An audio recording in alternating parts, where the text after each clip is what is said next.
What is going on, Guardians, and welcome to today's video. Today we're going to be talking about what new subclasses can we expect in Destiny 2 with a world without no light. So let's go ahead and get started.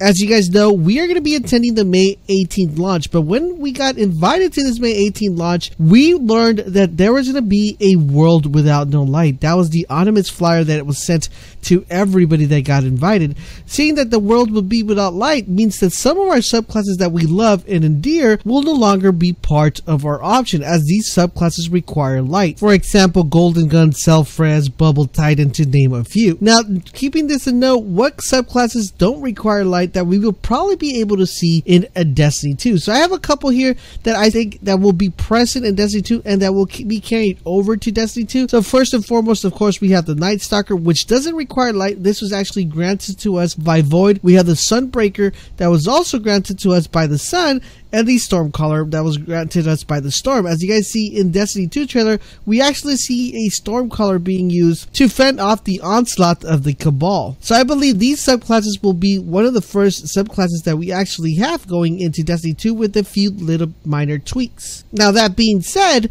one subclass for each individual character won't be enough to make everybody happy, so we will be expecting new subclasses, but where can we possibly get this new set of powers? Well, as you guys know, there's going to be a couple of brand new characters introduced, and I believe some of the old characters that are actually friends and foes to us will actually come to our rescue with providing us with some amazing powers. First off, let's go ahead and start with the number one brand new character, which is Hawthorne, and also referencing to when the live event happens in May 18th, it so happens that the city that the event is going to take place in is called Hawthorne as well. So we can notice that a big reference to this is being made. Hawthorne is a brand new character that's going to be coming out. If you guys haven't watched my Hawthorne video, highly recommend it out. There's not too much known about Hawthorne. We only have a brief description of how she survived the Cabal invasion and what has she been doing to survive. So I definitely recommend you guys watch that video. I'll go ahead and leave it in the link in the description. Another character that we might be able to get our powers from is the one, the only Osiris. As some of you may know, Osiris was one of the characters that actually had a bit of conflict with some of us, and he was exiled. And you know, because he was exiled, this is the reason why we do Trials of Osiris, because we actually have to earn his trust. And I believe he's going to be playing an important role, not only in in the Destiny 2, but in also providing us with our power. Because if you guys recall, one of the expansions is based on Osiris. Another character I think that's going to be playing a very, very important role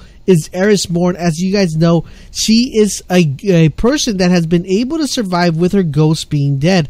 She is the one that claims the only power of darkness, and I believe some of these darkness abilities are going to be referenced to some weapons that we might be becoming accustomed to, the Thorn of Necrochasm.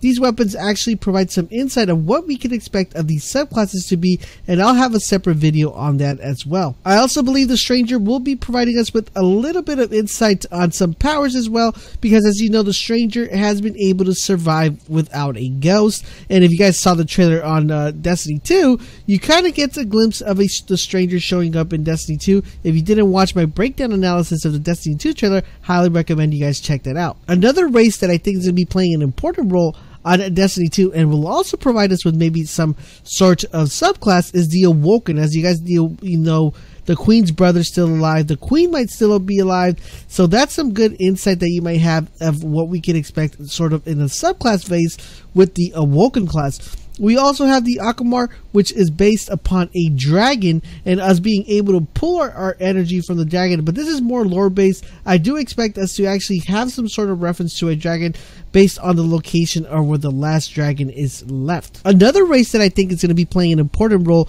which has been our enemy throughout Destiny 1 and now might become our best friend, is the Fallen. As you guys know, the Fallen were actually one of the races that first had discovered the Traveler, because the Traveler kind of visited their planet before he visited ours. So I believe they will be providing us with some interesting insight on what we can expect as far as the subclass if we pay close attention to what the current Fallens are able to do. And that, my fellow Guardians, pretty much wraps up about all the subclasses we could possibly get from the current protagonists and the new protagonists coming into Destiny 2. Don't forget, if you find these videos helpful and informative, make sure you guys share with your friends, because it does help out a lot. And don't forget, for all things Destiny 2, make sure you keep it locked on this channel, and I will catch you guys on the next video.